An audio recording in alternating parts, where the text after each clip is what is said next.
I'm happy.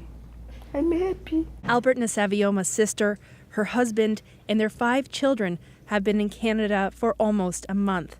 Although they're safe here at home, she still worries about family in Burundi. CBC has agreed to not reveal her face or name because she fears for the safety of her family back home. She says when they know you fled the country, they track you wherever you go, and they can track your family that stayed in Burundi. Safety was an issue for Albert in 2007, so much so he moved his wife and 4 children to Canada. His sister stayed in Burundi, hoping things would improve. There was a lot of violence. They were killing people, especially children. She says if children escaped, they would torture and kill their parents. They raped women and young girls. In 2015, the police knocked on their door. She says, I screamed to my children, they're here, we have to run. We hid behind the house and they didn't see us, but they took my husband. The next morning, I took my kids and left. They traveled on foot through the mountains of Burundi, seeking shelter, eventually ending up in a refugee camp in Uganda.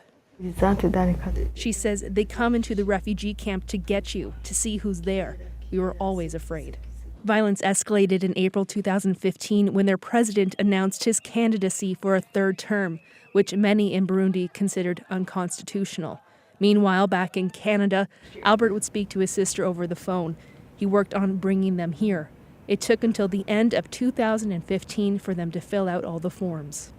Asking them to fill out papers, it may take days and weeks, but I was very patient because they were in a situation where I could not have the information unless they complete them, and it took us 3 months. Albert says he had the forms and the money ready by the start of 2016. That summer, her husband joined his family in the camp. After 2 years of waiting, they all came to Windsor last month. Here we are with a family that is out of danger,